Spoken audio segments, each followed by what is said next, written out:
Good morning, everyone. How are you all? Thank you. First of all, introduce myself. My name is Dharamveer Kumar, Faculty of Math at Permanent Public School, Surwal, Jiyadel. Today's session and my topic is joyful mathematics. It means joyful teaching and learning of mathematics. तो आज के session में हम लोग आगे बढ़ेंगे कि जो मैथमेटिक्स होता है वो बच्चों के साथ जॉयफुल कैसे होता है और टीचर जॉयफुल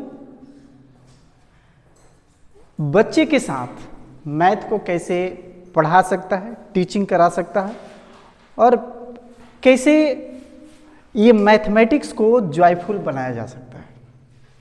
आई थिंक कोई भी बच्चे को अगर कुछ भी सिखाना हो तो अगर हम जॉयफुल के साथ सिखाएं, उसको जिसमें मन लगे उस तरह के अगर हम उसको मोटिवेट करके समझाएं तो उसको मैथ को उसको बोरिंग फील नहीं होगा, उसको लगेगा कि बहुत अच्छा लग रहा है, बहुत मस्त लग रहा है, उसको पढ़ने में बहुत और मन लगने लगेगा।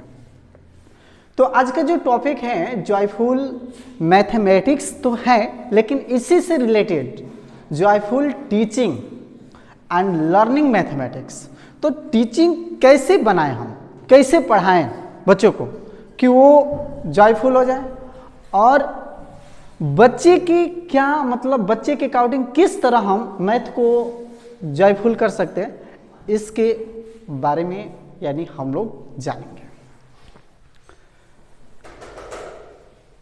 जो मैथ सब्जेक्ट होता है वो बहुत से बच्चे के दिमाग में ये क्वेश्चन रहता है कि ये मैथ हैं, बहुत डिफ़िकल्ट होता है। जैसे कि एज फॉर एग्जांपल अगर छोटे बच्चों को हम कहें कि 2 + 2 कितना होता है तो थोड़ा सा समझने में बहुत थोड़ा सा हो सकता है कि प्रॉब्लम भी आ जाए, बहुत तो नहीं लेकिन थोड़ा सा प्रॉब्लम आ जाए। लेकिन हम एक एग्जाम्पल के द्वारा बताना चाहते हैं कि अगर किसी छोटे बच्चे को क्लास नर्सरी LKG या क्लास 1, 2 से लेकर 6 के बच्चे को अगर इस तरह न बताकर कैसे बताएं कि उसके दिमाग में तो फिट हो ही जाए, बट उसको ये भी पता चल जाए कि बहुत आसान है। और जिस बच्चे के दिमाग में ये चलने लगा कि बहुत आसान है तो समझिए कि वो सीख रहा है और बहुत इजीली तरीके से वो सीख लेता है।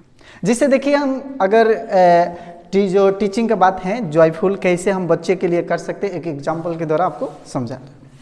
हमको भी पता है या बहुत से बच्चे को पता भी रहता है क्लास में कि 2 और 2 को ऐड करेंगे, टोटल करेंगे, सम करेंगे, ये कितना आएगा तो 4 आएगा। तो सबसे पहले तो बच्चों को बताइए कि सम का मतलब क्या होता है, टोटल का मतलब क्या होता है। सम जो मतलब होता है वही टोटल का मतलब होता है और ऐड का मतलब वही होता है जो सम का मतलब होता है। तो कहने का मतलब सबसे पहले तो मतलब बताइए बच्चों को। अब मतलब जब जान जाए तो अगर 2 + 2 न लिखकर अगर उसको हम बोलें 1 एप्पल, अगर एप्पल हम बना दें और फिर यहां पे 1 एप्पल, इसमें 2 एप्पल है, ठीक है, आप प्लस ये 2 एप्पल एक साथ है और फिर यहाँ पे 2 एप्पल बना दें। थोड़ा सा एप्पल दिख रहा है ना कि एप्पल है, जस्ट लाइक थोड़ा सा इमेजिन कर लीजिएगा कि एप्पल है।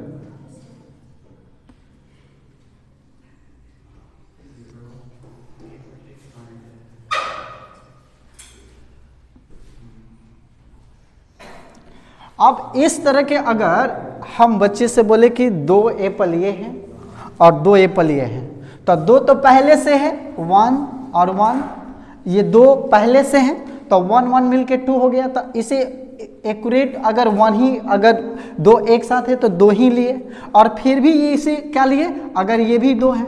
अगर इस तरह उसको समझाया जाए कि बाबू बताओ कि ये 2 एप्पल है और ये भी 2 एप्पल है, तो अगर इस सबको अगर सम करेंगे, ऐड करेंगे, टोटल पूछेंगे, तो इसका आंसर जो होगा वो 4 एप्पल ही आएगा।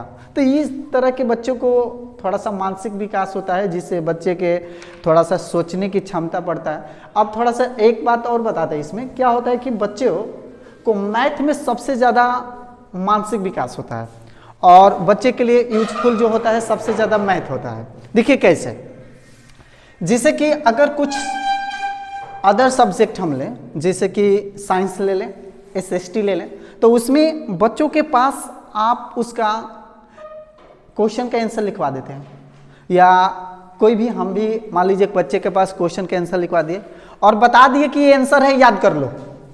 लेकिन मैथ में ऐसे नहीं होता है।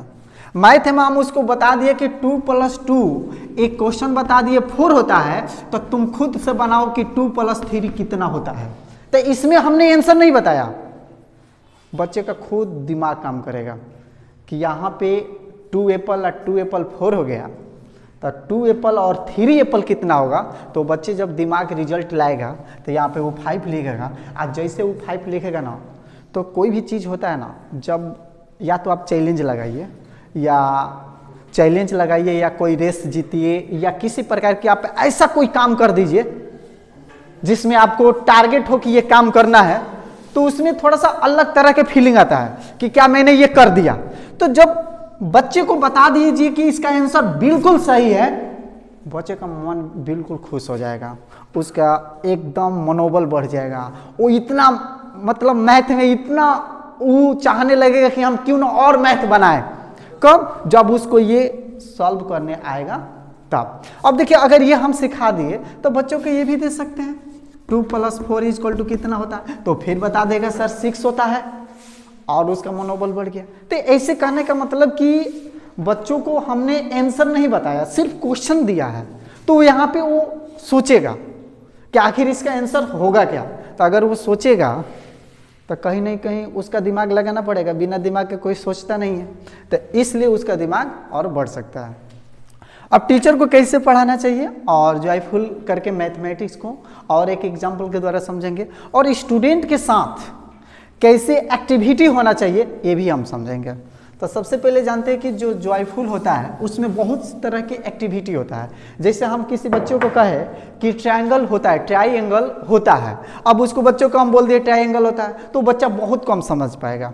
हम बोल दें कि ट्रायंगल का डिफिनीशन याद कर लो, ट्रायंगल का मतलब इस पर ये क्वेश्चन है बना लो, तो बहुत से बच्चे कम समझेंगे। लेकिन अगर उसको किसी एक्टिविटी के द्वारा समझाया जाए, जैसे कि सबसे पहले फर्स्ट ऑफ ऑल मतलब हम एक ट्रायंगल बना दें, ठीक है, और उसको सबसे पहले इसमें हम उसको समझाएं कि ये तुम देख रहे हो ये एक ट्रायंगल है। अब इस ट्रायंगल में कितने साइड होते हैं, कितने एंगल होते हैं, अगर इस बच्चों को अगर मालूम है तो वो जिंदगी में कभी नहीं भूलेगा, अब बहुत आसानी से समझ जाएगा।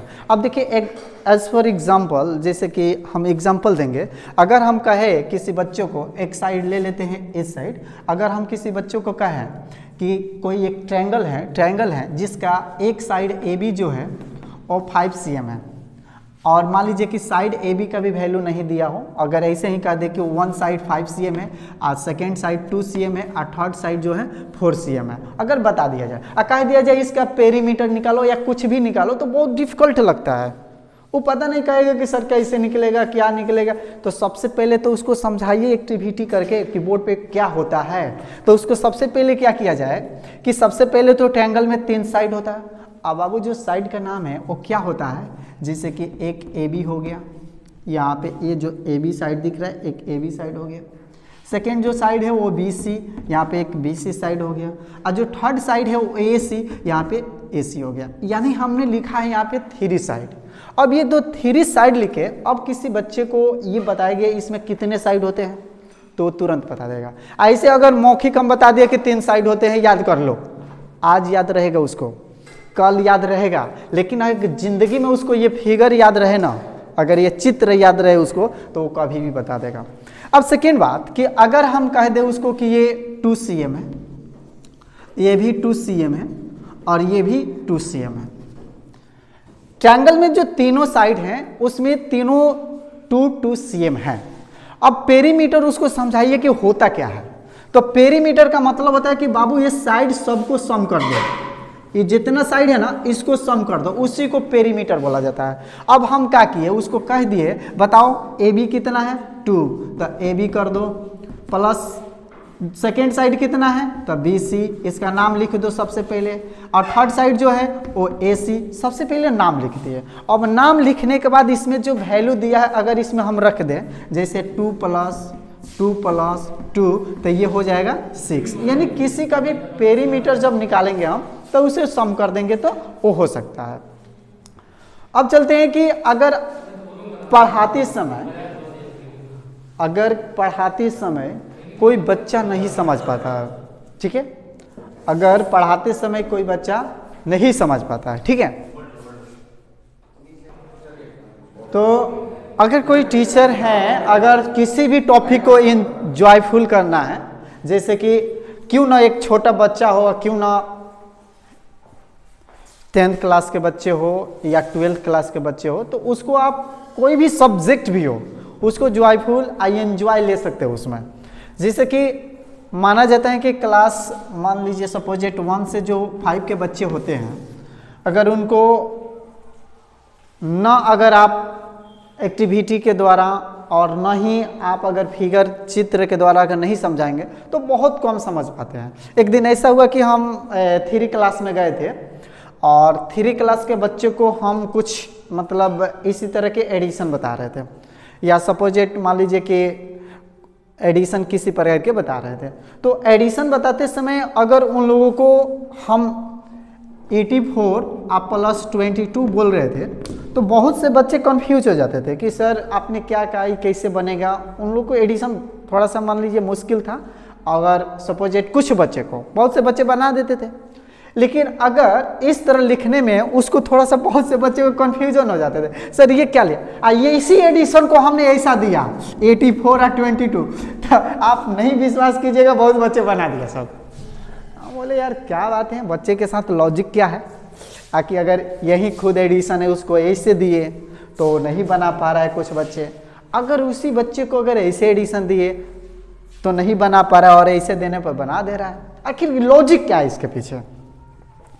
तो हमने देखा और इसको थोड़ा सा हम फील भी किए कि अगर किसी बच्चे को अगर इस तरह के एडिशन आप देते हैं, एडिशन तो दोनों सेम है, दोनों का आंसर भी सेम आएगा ना, तो कहने का मतलब है कि ये बच्चे क्यों जल्दी बना दिए और ये कुछ बच्चे के दिमाग में क्यों नहीं जा रहा था कि कैसे बनेगा। अब एक बच्चे को और देखें हम कि हम दिए थे ऐसे और वो बच्चे ने अपने कॉपी पर लिखा है ऐसे, हम दिए वैसे बच्चे ने लिखा हुआ और तुरंत बना के दिखा दिया। तो फिर हम पूछे एक बच्चे से क्या प्रॉब्लम है इस तरह बनाने का, तो बोला सर इस तरह थोड़ा सा कौन समझ में आता है, पता ना किसमें किसको ऐड करे, हो सकता है सर हम इसको इसमें ऐड कर देते हैं इसमें इसको ऐड कर देते हैं, गलत हो जाएगा। तो फिर हमको लॉजिक समझ में आया कि बच्चों, छोटे बच्चों को सीधा सीधा बात समझाइए, उल्टा सीधा मत समझाइए, सीधा सीधा समझाइए।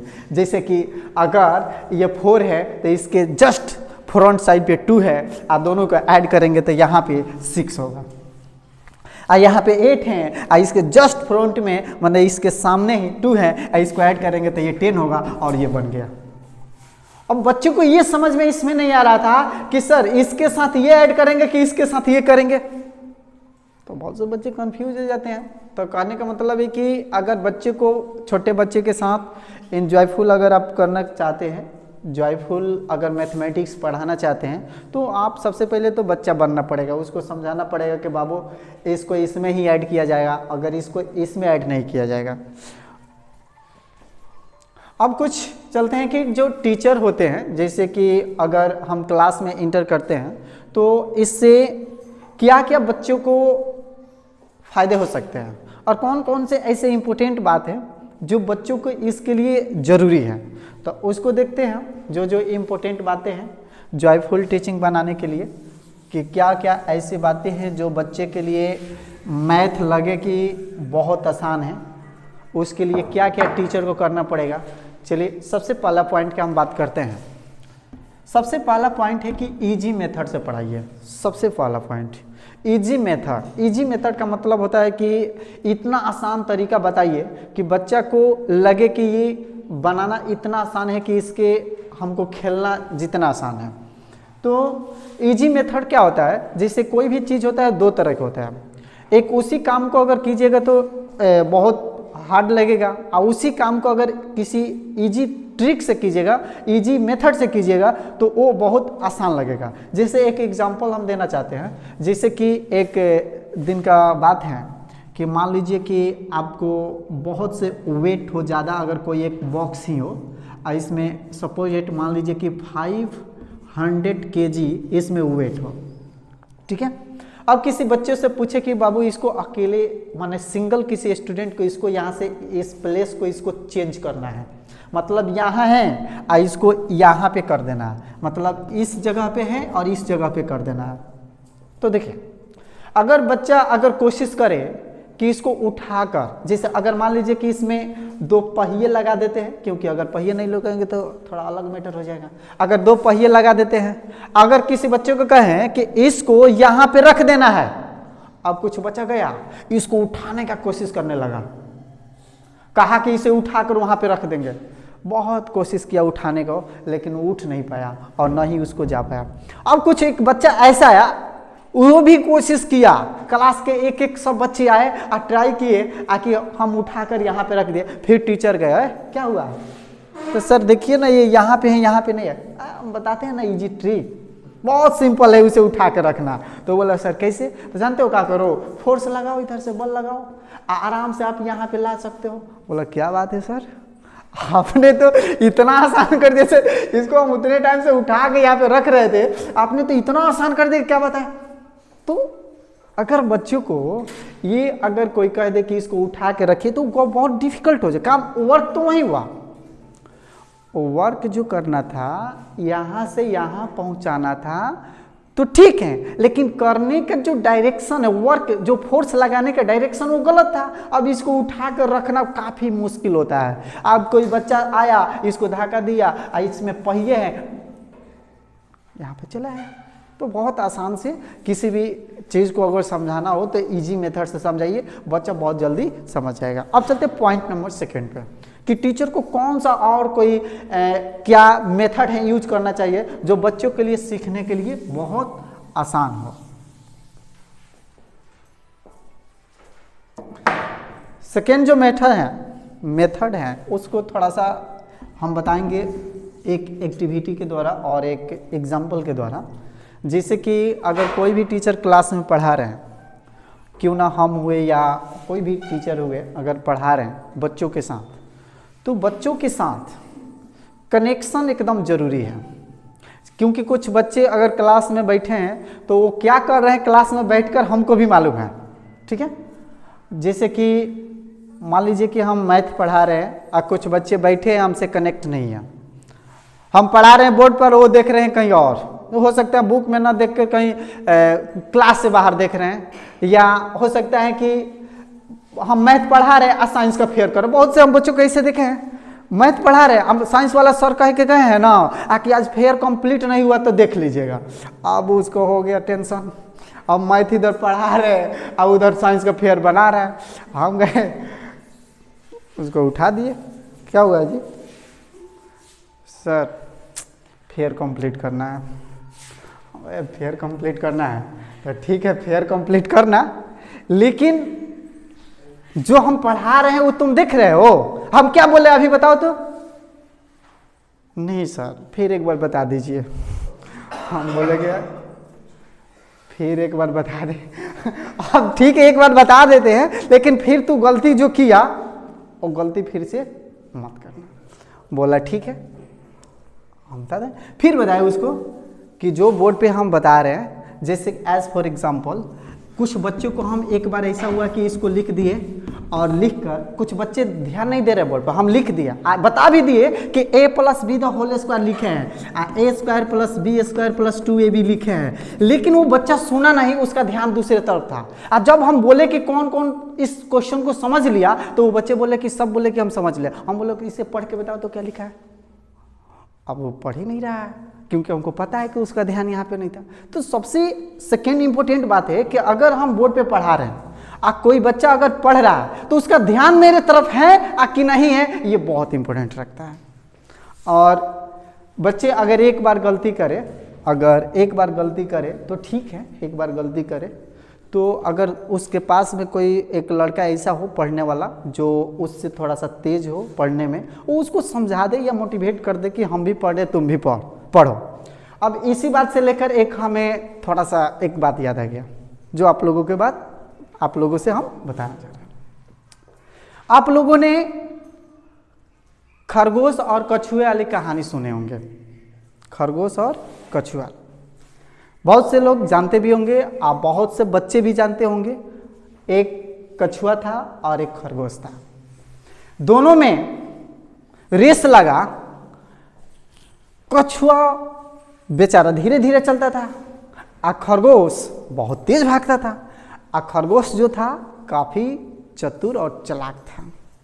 जब रेस लगा तो खरगोश ने सोचा कि हम बहुत तेज भागेंगे, वो चल जाएंगे आधे तभी हम चले जाए, सोचे कि हम थोड़ा सा सो लें। तो उन्होंने सोना चालू किया, तले कछुए ने धीरे धीरे बढ़ते हुए अपने टारगेट को पूरा किया और कछुए ने रेस जीत गया। तो ये है पार्ट वन है जिसमें कछुए ने रेस जीत गया और खरगोश ने उस रेस को हार गया। और पार्ट 2 में देखिए क्या होता है। कछुआ जब जीत गया तो खरगोश ने बोला कि भाई एक बार और रेस हो जाए। तो कछुआ बोला क्यों नहीं, एक बार और हो जाए। तो जो गलती किया था खरगोश ने, अब बोला हम गलती नहीं करेंगे। जैसे कि अभी एक स्टूडेंट को हम समझाए कि वो नहीं देख रहा था बोर्ड पे, उसको समझाए कि बताओ तो क्या होता है, तो बोला कि नहीं सर हम नहीं देख रहे, लेकिन अब गलती मत करना, एक बार कर दिया फिर मत करना। तो पार्ट 2 में क्या हुआ कि खरगोश ने और कछुए ने जो दोनों रेस लगा उसमें खरगोश ने जीत गया। क्यों? क्योंकि खरगोश ने ये समझ लिया था कि अब जो गलती किए थे वो गलती हम नहीं करेंगे। तो अब क्या हुआ, कछुआ बेचारा हार गया। अब कछुआ मानने वाला नहीं था, फिर कहा फिर एक बार रेस होगा। ये पार्ट 3 है, सुनिएगा ठीक से। अब कछुआ बोला कि एक काम करते हैं, एक बार और रेस होगा, लेकिन रेस का जो रास्ता है वो अलग होगा। और पार्ट 3 में क्या होता है कि जब कछुए और खरगोश में जब रेस लगती है तो कुछ दूर जब भागते हैं दोनों, तो बीच रास्ते में एक तालाब पड़ जाता है। और जब बीच रास्ते में एक तालाब पड़ता है तो कछुआ धीरे धीरे उस तालाब को पार कर गया और खरगोश उस तालाब को पार नहीं कर पाया। कछुए ने उस रेस को जीत लिया। फिर हुआ, अब कहा खरगोश में क्यों मारने, फिर एक बार रेस होगा। खरगोश मानने वाला नहीं था। पार्ट 4 में देखिए फिर एक बार रेस हुआ। अब खरगोश बोला फिर वही रास्ता रहेगा। कछुआ भी बोला अच्छा ठीक है चलो वही रास्ता रहेगा। अब की बार जो 4 पार्ट जो हुआ, दोनों में रिलेशन हो गया और दोनों ने राय कर लिया कि मैं भी तुम्हारा हेल्प करूंगा और तुम भी मेरा हेल्प करोगे और ये रेस दोनों लोग जीतेंगे। ऐसा हुआ कि जब ये दोनों रेस लगा तो जमीन पे जब तक दौड़ना था तो खरगोश के ऊपर कछुए ने बैठ गया, और जब तालाब की बारी आई तो कछुए के ऊपर खरगोश ने बैठ गया और दोनों ने रेस जीत लिया। इसलिए कहा जाता है, अब बच्चों से पूछा जाए कि बताओ बच्चे इससे क्या शिक्षा मिलती है, तो बच्चा जरूर बताएगा कि सर इससे शिक्षा मिलती है कि अगर हम वीक हैं या कोई गलती कर देते हैं, एक बार बहुत तेज हैं, मान लीजिए बहुत तेज है, अगर मुझसे एक बार गलती हो जाती है तो जो हमारे बगल में बैठता है स्टूडेंट, वो भले ही तेज नहीं है, उसके भी साथ हमें लेकर चलना चाहिए। क्योंकि एक बार कोई तेज फेल होता है तो सेकेंड बार जरूर चांस रहता है कि वो टॉप करेगा। लेकिन अगर ये मन में वो अपने कहा जाता है ना कि गलती को ना सुधारे तो हो सकता है कि फिर से वो गलती कर दे, लेकिन ऐसा नहीं, बच्चे ने सुधार लिया। तो हम जो सेकेंड पॉइंट बता रहे थे वही है कि अगर हम कुछ लिख देते हैं, अब बच्चे ने अगर उसे नहीं सुना, उसका ध्यान अगर बोर्ड पे नहीं है, तो हो सकता है कि वो इसको नहीं बता पाए। ठीक है, अब चलते हैं पॉइंट नंबर 3 पे। अब 3 क्या है, इसको भी एक एग्जाम्पल के द्वारा आपको समझाते हैं। तो पॉइंट 3 क्या है, इसको भी जानते हैं।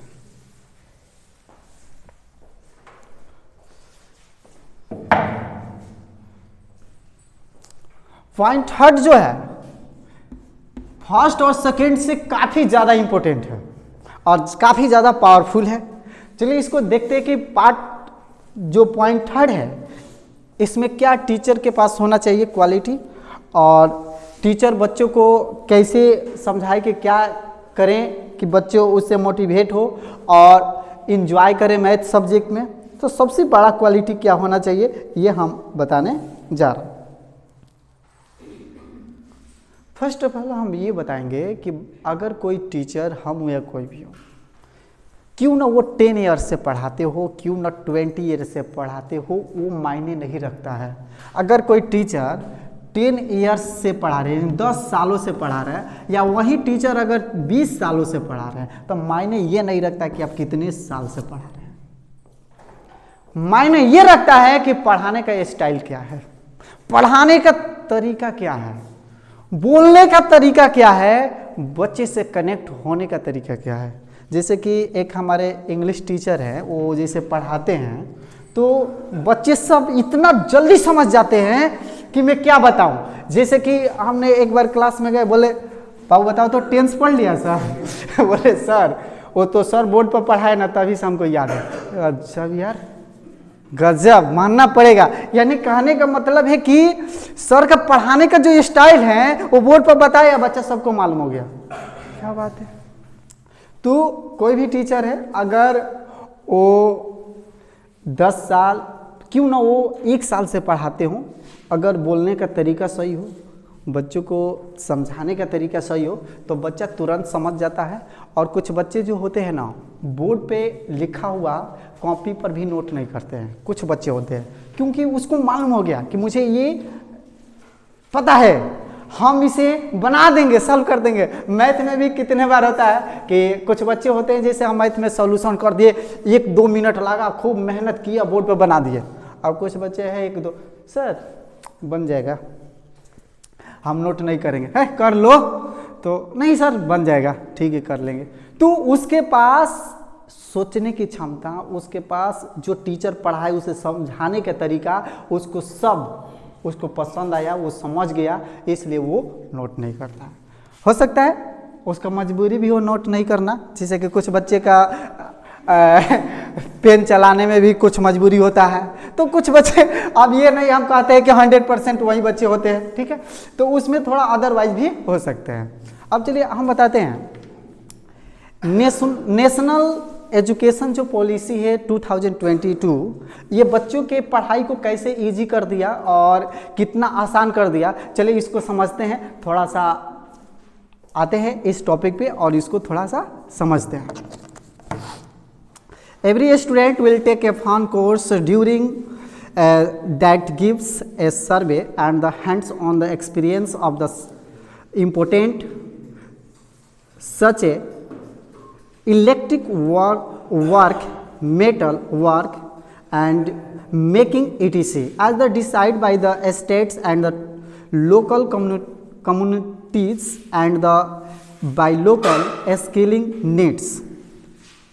Grade 6 to 8 will be designed by NCERT will the NCFSE 2022 to 21. All students will participate in 10 days period sometimes during grade 6 to 8 where key enter with local experts such a granted available to a student throughout grade 6 to 12 including holiday period.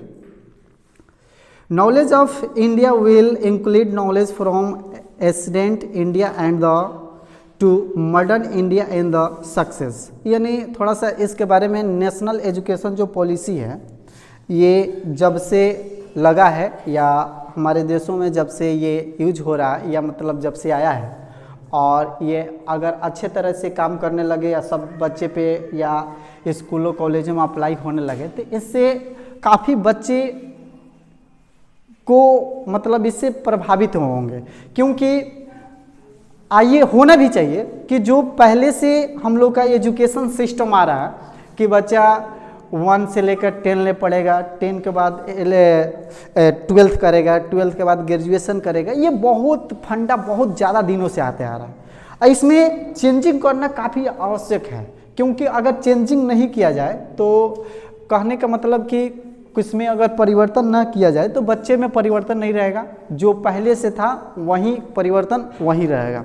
तो इसलिए कहा जाता है कि पढ़ाने का, अगर कुछ भी हम पढ़ा रहे हैं, अगर बच्चा ये नहीं समझ रहा है, मान लीजिए कि कुछ पढ़ाया और बच्चा वो नहीं समझ पा रहा है, तो वो ज़रूर आपके मन में आना चाहिए कि हम दूसरे तरह से पढ़ाएं। जैसे हमारे साथ क्या होता है कि अगर कोई टॉपिक हम पढ़ाते हैं, अगर बच्चों को उस तरह से समझ में नहीं आता है, तो हम कहते हैं काम करो, घबराओ मत, हम फिर दूसरे तरीक़े से बताते हैं उसको, जब तक वो न कह दे आके मुझे समझ में नहीं आया। तो अब ऐसा नहीं है कि कुछ बच्चा बार बार कहने लगे कि सर हमको समझ में नहीं आया, एक और तरीका बताइए, तो अब बार बार आप नहीं कर सकते हैं, 1-2 बार उसको समझा सकते हैं कि हाँ ठीक है, अगर ये नहीं आए तो ऐसे याद कर लो, या ऐसे ये बन सकता है।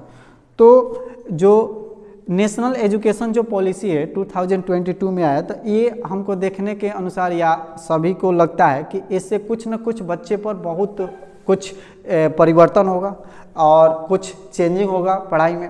अब जो जॉयफुल मैथमेटिक्स है, अब जॉयफुल साइंस भी हो सकता है, जॉयफुल एसएसटी भी हो सकता है, और इसके अलावा और भी जितने सब्जेक्ट हैं जैसे इंग्लिश हैं वो भी हो सकता है। अब मान लीजिए कि जॉयफुल या मैथमेटिक्स हैं, अब अगर इसको जो भी मैथ पढ़ाते हैं वो टीचर बता दिए कि जॉयफुल मैथमेटिक्स कैसे होता है, क्या इसमें करें कि बच्चे सब इसमें ध्यान लगा के पढ़े, और तो इसी तरह इंग्लिश का भी होता है, सब सब्जेक्ट का अलग अलग होता है। अब एक ही टीचर चाहे कि सब चीज़ बता दे तो ये इम्पॉसिबल होता है कि अगर कोई भी टीचर एक सब सब्जेक्ट का कुछ भी अगर अच्छा से देखा जाए तो नहीं बता सकता। अब हम लोग बात करेंगे कि जो जॉयफुल टीचिंग है और जॉयफुल जो मैथमेटिक्स है, इसमें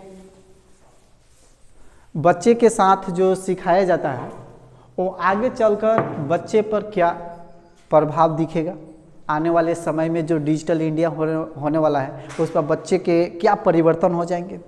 ये जॉयफुल जो मैथमेटिक्स है, इसमें और कौन कौन से टॉपिक आ सकते हैं कि जॉयफुल हो सकता है, इसको थोड़ा सा समझते हैं।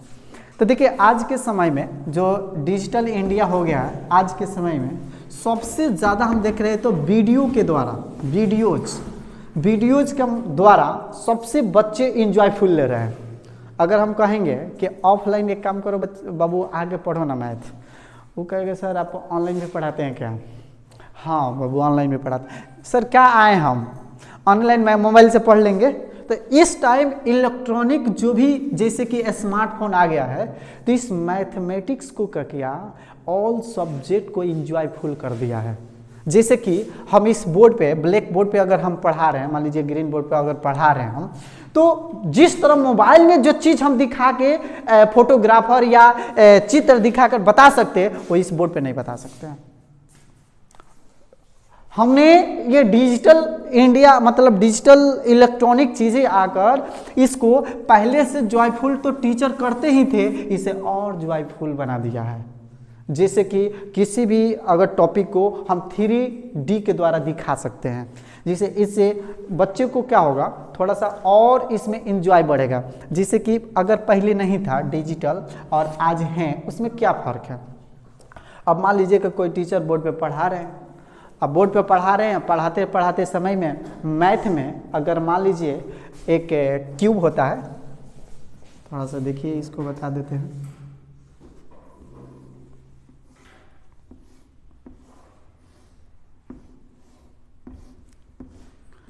ये क्यूब है, अब इसमें टोटल फेस दिखाई नहीं देगा, ये इसका नाम है क्यूब। अगर इसमें टोटल फेस दिखाई नहीं देगा, अब बताइए अगर हमको टोटल फेस दिखाना हो बच्चों को तो क्या बोर्ड पर दिखाना काफ़ी डिफ़िकल्ट होता है। दिखा सकते हैं, उसको समझा सकते हैं, लेकिन बहुत डिफ़िकल्ट होगा, बहुत से बच्चे नहीं समझ पाएंगे।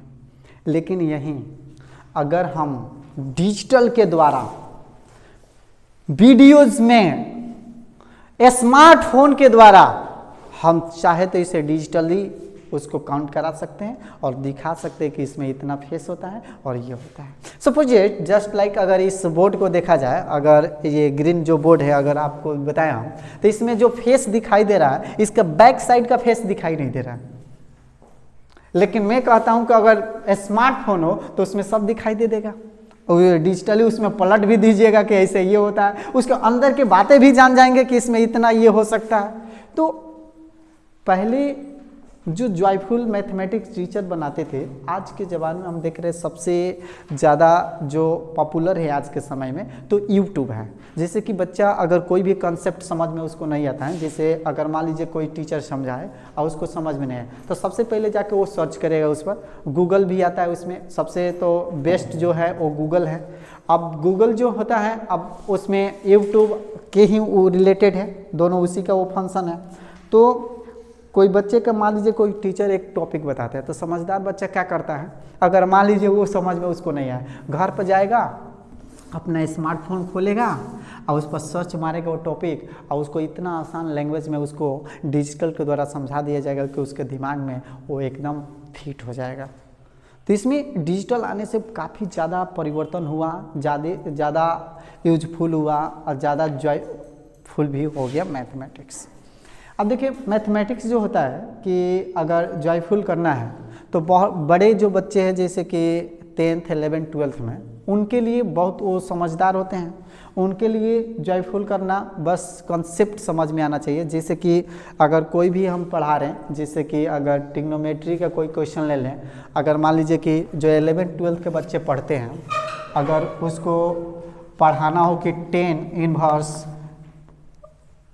1/√3 इसको सॉल्व करना है, तो कहने का मतलब है कि अगर इस तरह के क्वेश्चन उसको दीजिएगा तो उसको बस कंसेप्ट मालूम होना चाहिए कि ये किस कंसेप्ट पर इसको हम सॉल्व करेंगे, इसका आंसर क्या होगा, ये कंसेप्ट क्या लगेगा, उसको बस इतना बता दीजिए वो तुरंत उसको बना देगा। लेकिन क्लास 1 से लेकर क्लास 6 और 6 से लेकर 8 तक के बच्चे का इतना माइंड डेवलप नहीं होता है, उसको एक एक बातें बताना पड़ता है जिसको वो समझे न समझे ये भी ध्यान रखा जाता है। अब वो नहीं समझा तो फिर से बताना पड़ेगा, अगर समझ गया तो सभी तो बच्चे ऐसा नहीं है कि एक साथ सब कोई समझ सकता है, और ऐसा होता भी नहीं है कि सब बच्चे एक बार समझ लें कि हम एक बार बता दिए बोर्ड पर सब कोई समझ लें। अब जॉयफुल में सबसे इम्पोर्टेंट जो 3 बातें बता दिए, इसमें और एक चीज़ होता है जो और इम्पोर्टेंट है, उसको जानते हैं, वो होता है टेस्ट। तो देखते हैं कि टेस्ट में जॉयफुल मैथमेटिक्स में कैसे बच्चे करते हैं, इसको जानते हैं। टेस्ट तो हर सब्जेक्ट में होता है, लेकिन मैथ में जो टेस्ट होता है इसमें कैसे बच्चे जॉयफुल करें, या क्या टेस्ट उसके लिए ये मैथमेटिक्स को जॉयफुल बना सकता है, क्या टीचिंग को टेस्ट जॉयफुल बना सकता है? यस, बिल्कुल बना सकता है। देखिए कैसे, जैसे बच्चे को हम थ्योरी पढ़ा दिए, अगर किसी बच्चों को थ्योरी हम पढ़ा दिए तो उस बच्चे को थ्योरी पढ़ाने के बाद उसको क्वेश्चन बनवाने के बाद जब आप टेस्ट लेते हैं तो उस बच्चे का मनोबल के साथ साथ उसका कंसेप्ट तगड़ा होता है। जैसे कि हम 2-3 क्वेश्चन यहाँ पे लिख रहे हैं, इसको थोड़ा सा देखिएगा कि 2-3 क्वेश्चन लिख रहे हैं, और दोनों 3 क्वेश्चन को फिर से हम अगर टेस्ट में लेंगे तो उसका पढ़ने का स्कोर जब बताया जाता है कि बाबू तुम्हारा 10 नंबर का टेस्ट हुआ है जिसमें से 10 में 10 तुम्हारा नंबर आया है, अब देखिए वो पढ़ने में कितना उसका मनोबल बढ़ जाएगा, और वो पढ़ने में भी मनोबल बढ़ जाएगा और उसका जो मानसिक विकास है, सोचने की क्षमता है, उसका और बढ़ जाएगा। आजकल डिजिटल आ गया है, उसको क्वेश्चन भी लिखना नहीं है, क्लिक करेगा उसका आंसर बता देगा कौन सही है कौन गलत है, तो बहुत आसान हो गया। जैसे कि अब कोई टेस्ट हुआ, जैसे मान लीजिए हम थ्योरी पढ़ा दिए कि यही यहाँ पे लिखे थे a+b ² का, मान लीजिए कि ये फार्मूला हम बता दिए a² + 2ab plus B square, मान लीजिए बता दिए फार्मूला। अब इस पर उसको क्वेश्चन भी बता दिए, और जब टेस्ट लेंगे तो वही क्वेश्चन देंगे, अदरवाइज क्वेश्चन देंगे भी नहीं। तो क्या अगर वो बना देगा तो उसमें उसको पढ़ने का, उसमें उस सब्जेक्ट को और इंटरेस्ट बना लेगा वो। अगर हम आज नहीं पढ़ाएंगे मैथ तो कहेगा सर क्यों नहीं मैथ पढ़ाए आप, सर पढ़ा दीजिए थोड़ा सा। तो ये इस तरह के हो सकते हैं। और भी क्या क्या पॉइंट आ सकते हैं, चलिए इसको देखते हैं। इसमें किसका किसका मतलब साथ हो सकता है यूजफुल बनाने में मैथमेटिक को, जो बच्चे हैं। जैसे अगर घर पे पेरेंट्स हैं, अगर कोई बच्चा किसी के पढ़ने आते हैं, उनके जो पेरेंट्स हैं, तो उनको ये पता होना चाहिए कि अगर बच्चे को घर पे कुछ ना कुछ बताकर पूछकर उसको यूजफुल या इंजॉय ले सकते हैं मैथ में। जैसे कि अगर कोई बच्चा घर पे है, उसको थोड़ा सा टेबल सुन सकते हैं। टेबल अगर उसको याद है तो बहुत मज़ा आएगा, उसको कोई बोलेगा तुरंत सुना देगा। लेकिन जिस बच्चे को टेबल याद नहीं है, उसको कहने पर ना पता ना उसको अंदर से कैसा फीलिंग आता है कि हम क्या बताएं, लगता है कि उसको हम कहीं पे मतलब पिटाई कर रहे हैं, ऐसा उसको फीलिंग आएगा जब याद नहीं होगा। तो अब जिसको याद होगा ना, एक बार कहेंगे किसको किसको टेबल याद है, अबे ये सुना नहीं तो उठ जाएगा, यस सर हमको याद है सुन लीजिए, अजीब वाले यार अभी सुना नहीं आतले वो उठ गया। तो ऐसे होता है। तो बच्चे सब का अब मैथ का जब बात रखिए ना, मान लीजिए अगर कहीं पे मैथ सब्जेक्ट का पढ़ाने का बात कीजिएगा, तो अगर जिस बच्चे को उसमें मन ज़्यादा है पढ़ने का, तो बच्चे कहेंगे सर मैथ है पढ़ाइए ना। और कुछ बच्चे क्लास में कहेंगे, क्या कहेंगे सर मैथ मत बताइए, सर दूसरा सब्जेक्ट पढ़ाइए, या सर गेम थोड़ा सा खिला दीजिए ना। अब अगर उसको पढ़ने का मन नहीं हो तो वो अदरवाइज कोई भी वर्क कर देता है, या उसको उसमें मन लगता है वही कहेगा। अगर किसी बच्चे के मुंह से निकलता है कि हमें गेम लेके चलिए, इसका मतलब ये हुआ कि उसके पढ़ाई पर मन नहीं है, उसके गेम पर मन है। उसके पढ़ाई में मन नहीं लगता, उसके गेम पर मन लगता है। अब कुछ बच्चे ऐसे भी है कि पढ़ते भी है और मन से खेलते भी है। अब देखिए दो तरह के बच्चे तेज होते हैं, या मतलब मैथ में अगर कोई बच्चे तेज होते हैं तो दो तरह के होते हैं।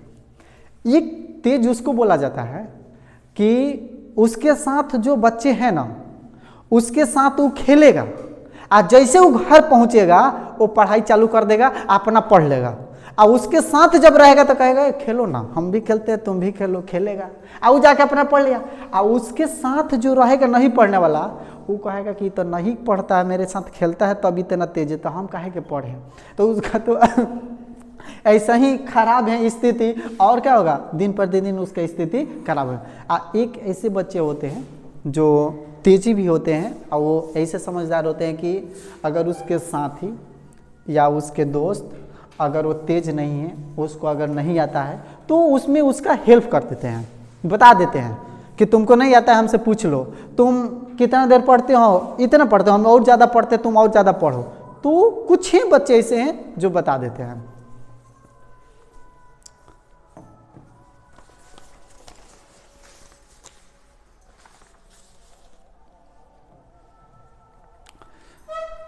जॉयफुल जो लर्निंग होता है, ये तो हम लोग जान गए, और टीचिंग भी जान गए। अब हम जानते हैं कि आने वाले समय में, माने आने वाले फ्यूचर में इसका और क्या क्या परिवर्तन हो सकता है, और क्या क्या परिवर्तन हो तो और अच्छा रहेगा। जैसे कि अगर कोई भी चीज़ क्वेश्चन जो हम पढ़ाते हैं, जैसे कि कोई भी टीचर बोर्ड पे मैथ पढ़ाते हैं, तो मैथ से अलावा अगर उनको नॉलेज जैसे कि बेसिक कॉन्सेप्ट मालूम ना हो, जैसे कि एज फॉर एग्जांपल अब बोर्ड के द्वारा हम यूज करके कुछ बातें बता दे रहे हैं कि क्या ऐसे चीज़ करेंगे बच्चे में डेवलप कि उसका मन करेगा कि सिर्फ हम मैथ ही पढ़ेंगे।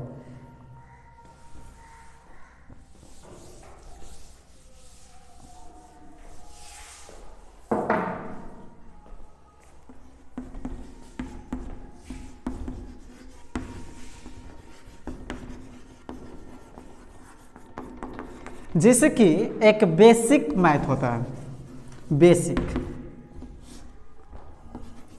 अब कोई बच्चा 6 क्लास में चला गया है, और 1 से लेकर 5 क्लास के जो मैथ का बेसिक नॉलेज है जो उसको पढ़ना चाहिए वो पढ़ा ही नहीं है, तो एकदम मैं 100% कह सकता हूँ उसका मैथ पढ़ने में मन ही नहीं लगेगा। अगर कोई बच्चा 6 क्लास में चला गया है क्लास 1 to 5 तक का उसका नॉलेज नहीं है मैथ का, बेसिक उसको मालूम नहीं है, तो एकदम 100% मैं कह सकता हूँ या कोई भी कह सकता है कि उसको मैथ पढ़ने में कुछ भी मन नहीं करेगा और कहबे नहीं करेगा कि हम मैथ पढ़ेंगे। क्यों? क्योंकि 1 to 6 उसके पास नॉलेज है ही नहीं। अगर आप चाहते हैं कि 6 क्लास के बच्चे को कैसे क्या करें कि वो मैथ पढ़ने में उसका मन लगने लगे और मैथ का क्लास छोड़े ना और मैथ जल्दी जल्दी पढ़े और मैथ जो भी बताए वो समझ जाए, तो उसके लिए एक ही सॉल्यूशन करना पड़ेगा कि उसको क्लास 1 से 5 तक का जितना नॉलेज वाली बात है, फॉर्मूले हैं, जिस टाइप के क्वेश्चन हैं, उसको पढ़ाना पड़ेगा। अब हम देख रहे थे कि जैसे कि अगर कोई 10th में बच्चा डायरेक्ट चल जा रहा है, आजकल के मतलब कुछ बच्चे हैं जैसे कि पढ़ाई नहीं करते हैं, अगर मान लीजिए कि 10th क्लास का एग्ज़ाम देने चल गए हैं, पता चला कि क्लास 1 से लेके क्लास 9 तक उसको कुछ नॉलेज ही नहीं, मालूम ही नहीं है। अब 10th के मास्टर साहब क्या किए, उसको रटवा दिए क्वेश्चन, लो पढ़ो इंग्लिश मैथ्स SST साइंस ये सब पढ़ो, और वो क्या किया, रट लिया, पढ़ लिया। वो लड़का तो पास हो सकता है, पास हो जाएगा, इस बात को कोई नहीं कर सकता है, पास हो सकता है, लेकिन पास होने के बाद वो किसी लायक रहेगा भी नहीं। इसलिए नहीं रहेगा क्योंकि उन्होंने 1 से 9 क्लास के कुछ सिलेबस ही नहीं पढ़ा, इसके बारे में कुछ जाना ही नहीं। तो अगर सिर्फ 10th पास करने से कुछ होने वाला नहीं है, क्योंकि हमको पता है कि 10th पास करने के बाद जब इंटर कीजिएगा, तो अगर इंटर सिर्फ 10th का नहीं रहेगा, जब तक कि 1 से 9 तक के नॉलेज नहीं है, इसके बारे में आपको जानकारी नहीं है, इसका फार्मूला मालूम नहीं है, तो क्या आप 12th के मैथ पढ़ने जाइएगा तो ये भी रटना पड़ेगा। और रटिएगा कब तक? रटंतम विद्या घटमतम बुद्धि एक कहा जाता है, यानी कि रटिएगा तो ठीक है, पास तो हो जाइएगा, लेकिन आपका ये मानसिक विकास है, ये बुद्धि है, ये खत्म हो जाएगा। तो बच्चे को, मेरे पास भी ऐसे बहुत से बच्चे मरीज आते हैं, मतलब मरीज मतलब बच्चे नहीं पढ़ने वाले, तो उसको हम सलाह देते हैं कि बाबू अगर तू 10th में पढ़ रहा है तो सबसे पहले तुम इसका तैयारी करो। अगर 10th तुम पास भी हो जाते हो, मान लो अगर सपोज हमने रट के पास कर लिया 10th, तो 10th पास हो जाने के बावजूद अगर 12th पढ़ना है तो सबसे पहले इसे कंप्लीट करो। इसे कंप्लीट करो, ये ऑलरेडी कंप्लीट है, रटे हो, और रटे हो क्या, इसको कंप्लीट करोगे तो ऑटोमेटिक किया जाएगा, और उसके बाद 12th पढ़ो। तो कुछ बच्चे तो मान जाते हैं, लेकिन कुछ बच्चे होते हैं वहीं काहे हम टाइम पास करें। कुछ बच्चे समझते हैं टाइम पास, सर जानते हैं 1 से 9 तक का पढ़ेंगे ना सर ये बेसिक, तो ये उतने टाइमों में हम सब 12th पढ़ लेंगे, आप काहे लिए इधर हमको भरमाइएगा। अब क्या बात है बाबू, तू ही सब समझ रहा है। कुछ बच्चे टीचर से भी चालाक होते हैं। अब बताइए कोई बच्चा अगर टीचर से भी चालाक है तो हमारे पास तो आते तो कहते बाबू ठीक है तू बहुत चालाक है, एक काम करो तुम्हारा 12th इधर कम टाइम है, इसे तैयारी कर लो, और नहीं तो तुम्हारा ये करोगे तो आके टाइम जियान होगा और तुम्हारा समय बर्बाद होगा, तो अच्छी बात नहीं है। एक काम करो 12th पढ़ लो। और वो बेचारा 12th तो कर लेता है किसी तरह। 12th करने के बाद जब वो कहीं जाता है इंटरव्यू देने, कहीं जब के लिए जाता है, बेचारा छंट जाता है। अब पता चला कि SST बाबू ने 1 से 9 पढ़ा ही नहीं है। अगर इंटरव्यू में पूछ दिया 1 से 9 SST तो हो गया काम बाबू का। अब जानते हैं मैट्रिक में तो इतना नंबर आ गया है, लेकिन हम थोड़ा सा 1 से 9 पढ़े ही नहीं हैं। तो इंटरव्यू वाला कहेगा काम कीजिए बाबू, ये उठाइए अपना, और उठा के बाबू घर चले जाइए। काहे से कि आप अगर यहाँ जॉब कीजिएगा तो फिर काम हमारा नहीं चलने वाला है। तो इस तरह के होते हैं। तो बहुत से बच्चे अगर 12th में भी चले गए हैं, हम बहुत से बच्चे का सुने हैं कि सर 10th में आ गए हैं, और उसको पता है अगर हम बताए कि उसका 10th का क्वेश्चन बता रहे हैं तो उसको कह दिए कि बाबू देखो ये इक्वेशन दे दिए हैं, ये इक्वेशन इसको तुम सॉल्व कर दो, तो वो कहेगा सर कैसे होता है बताइए। तो वहीं अगर स्टूडेंटवा अगर 9th में पढ़ा होता तो इसको बताया जाता है कैसे होता है। तो जब पढ़ेगा है ही नहीं तो उसको तो रटना पड़ेगा। तो 12th में जाने के बाद बहुत से बच्चे में कुछ परिवर्तन होता है, उसे वो पढ़ लेते हैं, कंप्लीट कर लेते हैं, तो वो जॉब की तैयारी करते हैं। और इसमें सबसे और ज़बरदस्त बात यह है कि अब ट्रिक का बात आता है कि बच्चों को ट्रिक के द्वारा पढ़ाइए। ट्रिक क्या है, चलिए इसको जानते हैं। हम भी 1 क्लास में गए थे तो एक बार यूज किए तो बच्चों को समझ में आया, कह रहा था सब बैठ सर जादू है, आइए जादू दिखाते हैं कि कैसे कह रहा था जादू है। जैसे हम बच्चों को दिए कि बाबू ये बताओ तुम लोग तो मैथ पढ़ते हो ठीक है, हम तुमको एक देते हैं एडिशन, अब बनाओ, अब देखो जादू कैसे दिखाते हैं। जैसे 1 + 2 + 3 + 4 + 5 + 6 + 7 + 8 + 9 + 10 प्लस कहे कि इसको एडिशन करो। अब कुछ बच्चे देखते देखते कहे सर ये कहाँ से क्वेश्चन दे दिए हैं, ये तो एडिशन करने में भी टाइम लग जाए। तो बच्चे को कॉन्सेप्ट अगर हम समझा दें, हम कहें कि बाबू ये मात्र तुम 2 सेकेंड में बनाओगे, और बोला सर आप कहें इसे कह रहे हैं, इसे 2 सेकेंड में कैसे बनाएंगे, क्या बात है हम बनाओगे यार, हाँ जबरदस्त बनाओगे। तो एक लड़का बोला कि सर आप ही बना दीजिए 2 सेकेंड में, हम बोले बना देंगे बिल्कुल, लेकिन तुम पहले बनाओ कितने सेकेंड में बनाते हो। तो कुछ बच्चे लगे कॉपी पे एडिशन करने, 1 + 2 + 3 3 6 6 4 7, अब लगे ऐसे, हाँ लगे एडिशन करने। अब सब बच्चे करेंगे तो सही तो नहीं करेंगे, कुछ गलत भी कर देंगे। तो हमने बोला कि देखो बाबू इसका होता है ट्रिक, कुछ मत करो, ये टोटल कितना है तो ये 10 है, इसका एक फॉर्मूला याद करो n × n + 1/2, आप देखो आ गया आंसर। तो इसमें टोटल जो होता है वो n है, तो अब n मतलब n, तो n को कटाओगे तो ये हो जाएगा 5, अब 5 में 1 जो ये तो 10 है, और 10 में 1 जोड़ेंगे तो 11 होगा, और 11 में 5 से मल्टीप्लाई करो 55 हो गया आंसर। क्या बात है सर, आपने तो ये ट्रिक कमाल का बता दिया। और हम कहें कि क्या बात है तुम लोग को मैथ पढ़ने में मन लग रहा है, यस सर आप ही आइएगा क्लास में, हाँ सही बता रहे हैं। क्लास 1 में गए, क्लास 1 की 2 में गए थे हम, तो हम बताए तो जब हम क्लास से निकल रहे थे तो पूछे एक बार कि रुकिए पूछते हैं कि कल आएंगे, हाँ आप सबसे एक क्वेश्चन हम पूछ रहे हैं आप लोग बताइए, बोले यस सर बोलिए बोलिए, कल आएंगे पढ़ाने।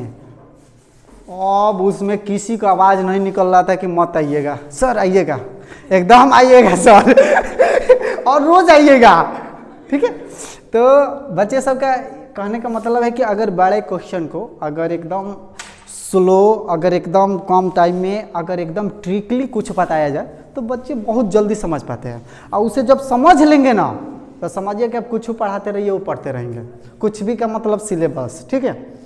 तो ऐसे ऐसे मतलब बच्चों को थोड़ा सा उसका बुद्धि विवेक और थोड़ा सा माइंड डेवलप होता है, जिससे आगे चल के बच्चे कुछ करते हैं और मेहनत जो करते हैं वही आगे बढ़ते ही तो बात है। अब हम कितनों भी पढ़ा दें, यहाँ पे ट्रिक बता दें, और घरे जाकर अपना कॉपी कलम फेंक कर आराम से खेल रहा है, उसके घर पे गार्जियन कोई पेरेंट्स नहीं है जो उसको कहे कि तुम पढ़ो, सर पढ़ाए वो पढ़ो, तो टीचर कुछ नहीं कर सकता है।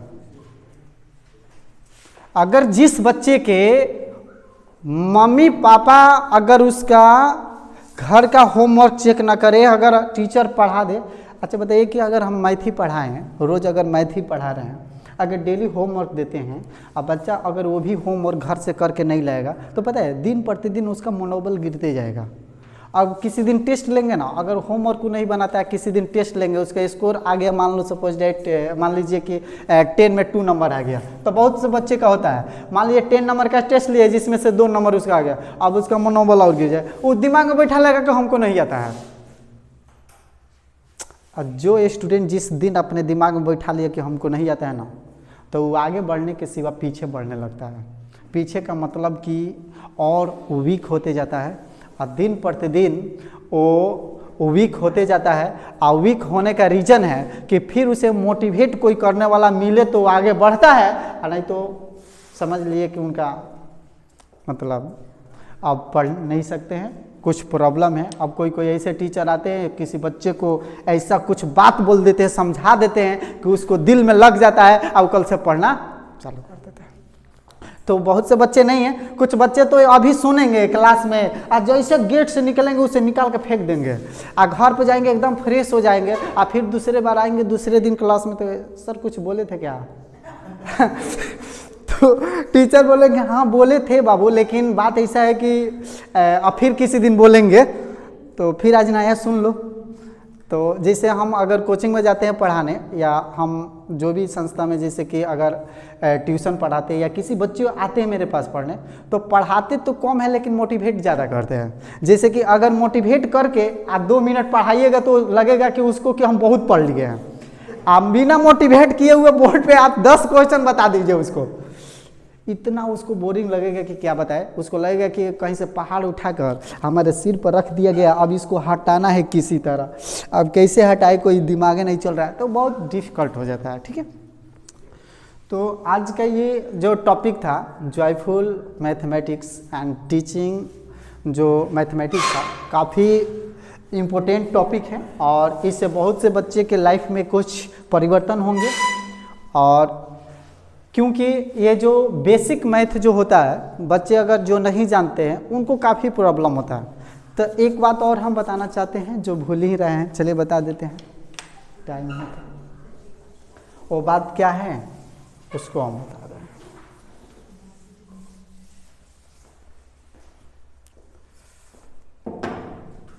ये बात जो है पेरेंट्स से, यानी उसके बच्चे के माता पिता से रिलेटेड है। कोई घर के बच्चे के कोई पेरेंट्स आते हैं और टीचर से बोलते हैं कि सर मेरे जो लड़का है ना उसका मैथ में बहुत कम नंबर आता है। तो अब टीचर के पास वो आकर अगर बोलते हैं कि मैथ में इसका कम नंबर है, ये मैथ पढ़ता नहीं है, मतलब अगर इस तरह के क्वेश्चन आकर कोई पेरेंट्स करते हैं, अगर हकीकत में वो घर पे मेहनत जो करते होंगे पेरेंट्स, जो बताते होंगे, वो तो आके पूछेंगे या करेंगे, लेकिन खुद जो पढ़े लिखे नहीं हैं, जिनको कुछ मालूम नहीं है, वो तो बिल्कुल आके नहीं करेंगे। लेकिन अगर कोई मान लीजिए कि अगर कोई करता है, किसी टीचर से किसी बच्चे का अपने बच्चे के बारे में कहता है कि सर ये पढ़ने में बहुत वीक है मैथ, थोड़ा सा आप इसको मोटिवेट करके पढ़ाइए ना कि कैसे ये पढ़ लें, तो उसको कोई भी टीचर हुआ, मेरे जगह पे अगर कोई भी टीचर होता है तो उसको समझाते हैं कि देखिए अपने आप जो बच्चे हैं आपके, जो होमवर्क मिलता है ना उसी को आप घर पे बैठ के बनवाइए उसको। अब वो कहेंगे सर हम तो पढ़े लिखे नहीं हैं और घर में भी कोई पढ़े लिखे नहीं है, इसके मम्मी भी पढ़े लिखी नहीं है, तो सर होमवर्क कैसे बनाएगा ये।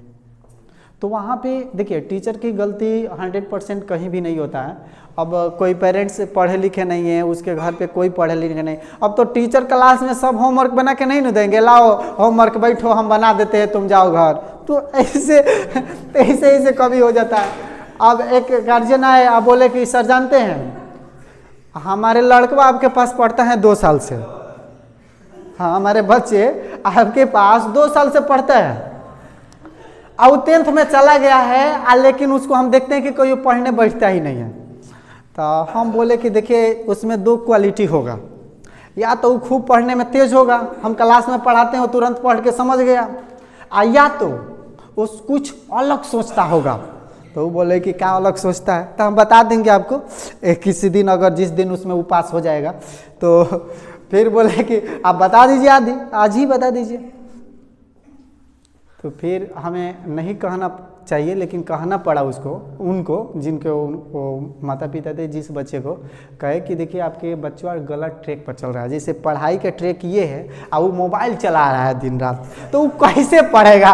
तब कह रहे सर बहुत अच्छा बात है बोले हैं, कैसे सर ये जब जाता है घर पे ना तो कॉपी कलम को फेंक देता है और मोबाइल लेके छत पर चढ़ जाता है। हम कहे कि बात तो सही कहा है। तो इसको देखिए टीचर कुछ नहीं कर सकते हैं।